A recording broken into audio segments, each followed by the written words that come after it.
नमस्कार प्यारे छात्रों, डॉक्टर आर एस पैथोलॉजी की क्लास में आपका हार्दिक स्वागत है। पिछली प्रीवियस वीडियो के अंदर अपन definition of pathology, branches of pathology and history of pathology की बात कर चुके थे। आज का जो अपना टॉपिक है वह है scientific study of disease and methodology. इस टॉपिक में क्या क्या पॉइंट्स आते हैं, क्या क्या नहीं पॉइंट्स आते हैं, सारी आज अपन चर्चा करने वाले हैं। तो साइंटिफिक स्टडी का मतलब क्या होता है, कि साइंटिफिक स्टडी क्या होती है और मेथोडोलॉजी क्या होती है। तो अपन जानते हैं कि पैथोलॉजी के अंतर्गत कोई भी डिजीज़ होती है तो उसकी किस कारण से होती है, उसके लक्षण क्या है, उसको कैसे डायग्नोज किया जाता है और कैसे उपचार किया जाता है और उसका प्रिवेंशन कैसे किया जाता है, इन सब का अध्ययन करना साइंटिफिकल लॉजिकल किसी भी डिजीज़ का। जैसे एक एग्जांपल अपन लेते हैं कि टाइफाइड बीमारी है, किसकी वजह से हो रही है, साल्मोनेला टाइफी बैक्टीरिया की वजह से।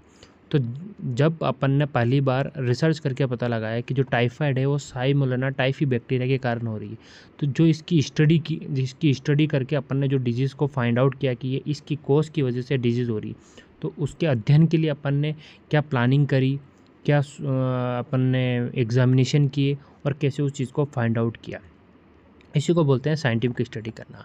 तो पैथोलॉजी के अंदर साइंटिफिक स्टडी का बहुत इंपॉर्टेंट रोल है, क्योंकि बिना साइंटिफिक स्टडी के अपन किसी भी डिजीज़ के कारण का पता नहीं लगा सकते, उस डिजीज़ के कारण शरीर में जो उत्पन्न लक्षण है उनका पता नहीं लगा सकते और बीमारी यानी रोग को डायग्नोज नहीं कर सकते और उनका उपचार नहीं कर पाएंगे। तो बहुत महत्वपूर्ण हो जाता है कि किसी भी बीमारी के अंतर्गत उसको पता लगाने के लिए उसकी साइंटिफिक स्टडी करना। इसलिए आज इस टॉपिक को पढ़ने वाले अपन scientific study of disease and methodology.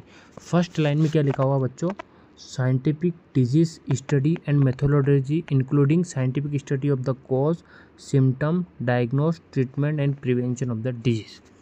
तो scientific study of disease and methodology के अंदर क्या क्या चीज़ें अपन को पढ़ाई जाती है, scientific study of the cause, symptoms, diagnosis, treatment and prevention of disease, इनके बारे में अपन को स्टडी करनी होती है। तो सबसे पहले आता है स्टेप ऑफ डिजीज़ स्टडी। किसी भी रोग को यदि आप स्टडी करना चाह रहे हो तो आपको क्या क्या चीज़ें आनी चाहिए। स्टडी ऑफ द डिजीज़ के अंदर आपको क्या क्या चीज़ें आनी चाहिए, आपको आना चाहिए सबसे first of all diagnosis, identified the diagnosis करना उसका डिजीज़ का। फिर आता है अपना डायग्नोसिस मेथड, कौन से मेथड आप यूज़ कर रहे हो डायग्नोसिस करने के लिए। जैसे एक एग्जांपल ले लें, मॉडर्न डायग्नोसिस का एक एग्जांपल अगर अपन लेते हैं तो किसी भी सिस्टम का एग्जामिनेशन करने के लिए अपन क्या टूल्स को यूज़ करते हैं, जैसे इंस्पेक्शन, पाल्पेशन है, प्रकर्शन है, ऑस्कल्टेशन है, उनके थ्रू अपन डिजीज़ को फाइंड आउट करने के लिए पता लगाते हैं। जैसे लैब टेस्ट है, तो बहुत सारे डायग्नोस्टिक मेथड्स होते हैं जिनके थ्रू अपन बीमारियों का पता लगाते हैं। फिर तीसरा आता है इटियोलॉजी। इटियोलॉजी का अर्थ होता है study of the cause of the disease. अगर कोई भी रोग अपने शरीर में हो रहा है तो वो किस कारणवश हो रहा है उसकी स्टडी करना क्या कहलाएगा, एटियोलॉजी।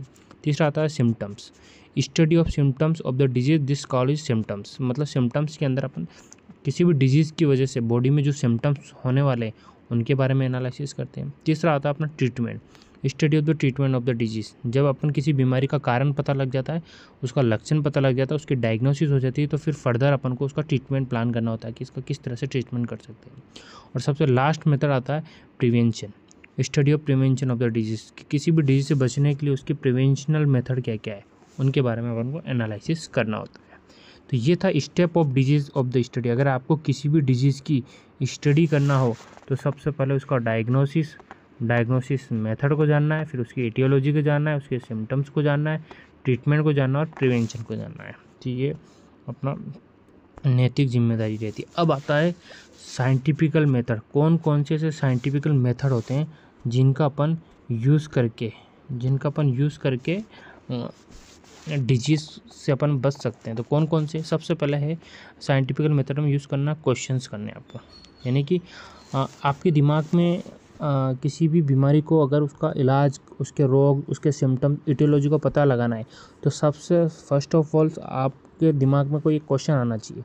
क्वेश्चंस मीन्स जैसे कि अपन को कॉमन कोल्ड हुआ है तो कॉमन कोल्ड क्यों हुआ है, ये अपने एक क्वेश्चन आया। अब इस क्वेश्चन के ऊपर वर्क करना है कि कॉमन कोल्ड क्यों हुआ है, उसकी हाइपोथेसिस करनी है।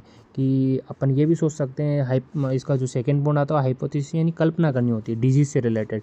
तो अपन ये कल्पना कर सकते हैं कि शायद जो पेशेंट है वो किसी बैक्टीरिया या वायरस के कांटेक्ट में आया उसके वजह से उसको सर्दी खांसी जुकाम हुआ, या फिर कोई अनहाइजेनिक डाइट ली हो उसने उसके वजह से उसको हुआ हो, या फिर ये जो इन्वायरमेंटल चेंजेस के कारण उसको कॉमन कोल्ड हुआ। तो सबसे पहले अपन को हाइपोथेसिस क्वेश्चंस आता है दिमाग में, फिर अपन को दिमाग में हाइपोथेसिस करनी पड़ती है, कल्पना, formation of the disease related अपन को हाइपोथेसिस बनानी होती है, फिर स्टडी डिज़ाइन करनी होती है कि अब हम इसकी किस तरह से स्टडी करेंगे, प्रिवेंशन ऑफ द स्टडी। तो थर्ड पॉइंट आता है प्रिवेंशन ऑफ स्टडी करना है। फोर्थ पॉइंट अपन ने जो भी स्टडी करी उसके डाटाओं को कलेक्शन करना है कि डाटा, तो फिर फोर्थ पॉइंट आता है अपना डाटा कलेक्शन, सारे डाटाओं को कलेक्शन करना है। फिर आता है अपना fifth point data analysis, data को एनालिसिस किया जाए और फिर कंक्लूज़न निकाला जाए कि भैया ये डिजीज़ किसकी वजह से हुई थी। तो बाद में अगर अपन कंक्लूज़न निकालें कि भैया सर्दी खांसी जुकाम हुआ था तो आपकी बैक्टीरिया या वायरल इन्फेक्शन की वजह से हुआ होगा। फिर लास्ट पॉइंट आता है जब कंक्लूज़न अपना पूरा हो जाता है फिर पब्लिकेशन, फिर आप उस रिसर्च पेपर को पब्लिश करने के लिए रेडी रह सकते हो। तो किसी भी रिसर्च फील्ड या साइंटिफिक स्टडी करनी होती है तो 6 चीज़ें आपको याद होनी चाहिए। कौन कौन से? Questions, hypothesis, study of design, data collection, data analysis, conclusion और पब्लिकेशंस। ये अपना साइंटिफिक मेथड रहता है। और किसी भी डिजीज़ को पता करने का जो मेथड है, स्टडी ऑफ डिजीज़ का मेथड है, वो ये वाला ऊपर वाला पोर्शन रहेगा। ये रहेगा अपना साइंटिफिकल मेथड, क्या क्या अपन को यूज़ करने हैं। अब आता है different method of disease study. कौन कौन से ऐसे मेथड्स हैं जिसमें डिजीज़ की स्टडी की जाती है? तो वो ये देखो, different method of disease study method. कौन कौन से मेथड, इनके बारे में अपन देख लेते हैं। सबसे पहले आता है एपिडेमियोलॉजी। एपिडेमियोलॉजी का मतलब क्या होता है? Study of spread and control of disease. तो कोई भी डिजीज़ कितनी स्प्रेड हो रही है, यानी कितनी एक पर्टिकुलर एरिया के अंदर फैल रही है, और उसको कंट्रोल करने का एनालिसिस जिस फील्ड के अंदर किया जाता है, दैट्स कॉल्ड इज एपिडेमियोलॉजी।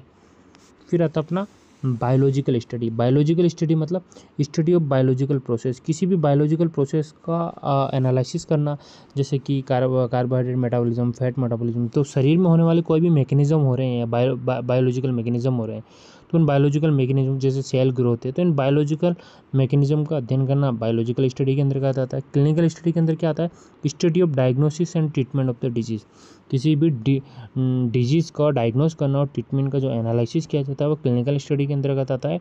और फोर्थ पॉइंट रहता है एक्सपेरिमेंटल स्टडी, यानी इसके अंतर्गत कोई भी बीमारी के किसी कोज को, किसी डिजीज़ को जानने के लिए जो भी एक्सपेरिमेंट किए जाते हैं वो experimental study of the disease के अंतर्गत आते हैं। अब आता है इम्पोर्टेंस ऑफ डिजीज़ स्टडी। क्या इम्पोर्टेंस है डिजीज़ स्टडी का? तो प्रिवेंशन ऑफ डिजीज़, अगर किसी भी डिजीज़ की स्टडी करोगे तो क्या क्या बेनिफिट रहेगा? प्रिवेंशन ऑफ डिजीज़, रोग से हमेशा बच के रहोगे। Help in prevention of the disease. दूसरा था treat of disease, help in treating of disease, तो डिजीज़ जल्दी से ठीक हो जाएगी। और थर्ड पॉइंट आता है इम्प्रूव योर हेल्थ, अपनी हेल्थ को इम्प्रूव कर सकते हैं और इम्प्रूव योर अपने diagnostic method. The scientifical study of disease is called pathology and it is field is combine science and medicine. तो साइंस और मेडिसिन के बीच एक अच्छा फील्ड है pathology. Pathology is a concern with the cause of prognosis and effect of the disease and it is important part of patient care. तो patient care का सबसे important part होता है अपना pathology. Pathologist study disease through the variety of methods including tissues को use करके, sales को use करके, उनके सैंपल कलेक्शन करके डायग्नोसिस करते हैं किसी भी डिजीज़ का। बायोप्सी सैंपल लेके करते हैं pathological examination, tissue sample, biopsy samples of the diagnosis. और ऑर्गन एग्जामिनेशन करके अपन डिजीज़ का पता करते हैं। तो pathologist examiner of surgical remove organs and diagnose of disease. Autopsy के अंदर pathology of examination of whole body diagnose disease, पूरी बॉडी को डायग्नोस किया जाता है ऑटोप्सी वर्क के अंदर। जैसे कि कोई भी पेशेंट्स की डेथ हो जाती है तो उसका वो पोस्टमार्टम करवाते हैं ना, वो सब ऑटोप्सी वर्क के अंदर होता है। Another scientifical study related to disease is epidemiology which is the study of वो disease spread it is control in populations. Epidemiologists use a variety of techniques of disease study including descriptive epidemiology is collected data occurrence of the disease, time, place and person के बारे में जानकारी देता है। Analytic epidemiology अपन को किसके बारे में जानकारी देती है? Analysis disease determine to identified and possible cause and relationship. तो ये आपका एक छोटा सा टॉपिक था जिसको अपन ने पढ़ा, scientific study disease and methodology. आशा करता हूँ आप लोगों को समझ में आया होगा ये टॉपिक। ठीक है, धन्यवाद। नेक्स्ट क्लास में फिर से अपन मिलेंगे नेक्स्ट टॉपिक के साथ। Thank you so much.